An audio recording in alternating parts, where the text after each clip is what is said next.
سوزا کو شیخ مرشد خزنوی بری چند ماهان لوی دریل و استودیوی دابو ما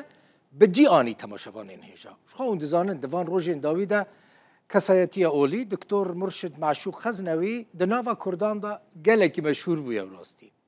بری یک ریزی چه ببه به ماهان من دو جاران لوی دریل و استودیوی کربو میوان خواه در دیوی او بو که آلین سیاسی لروج آوای کردستان یک ریزی خواه آوا بکن جمرا گود دل بخون بنیره دما کو یک ریزی چه بو سوس از راهجم داره داهوله و لداهوله بدم یعنی گود از لدفه بدم شیخ مرشد خزنوی سوزا خبجی آنی لداهوله دا لدفه دا جبر کو کنفرانسا یک ریزی کردی چه بو نتنه لداهوله دا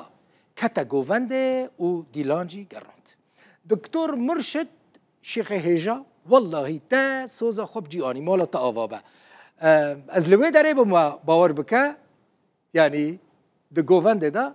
منه ملی خوب دا ملی تا پیامنی را روداوی لقامشلو سولین محمد امین هف پیوینک لگل مرشد خزنوی چکر ده بیجا جبو یک ریزیا کردی روداوی رولک گلکی باش لیست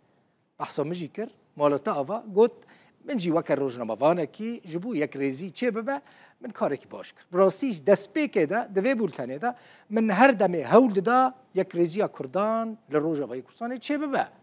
سپاس دکم براستی شیخ جی کاری کی باش کرد دبیجه لحف کرنا کردی یا وی جاره زحمت تک بچه هیوی دکم تک نچه اگر کرد هفگرتی بنگوت دبن وکر لحیه که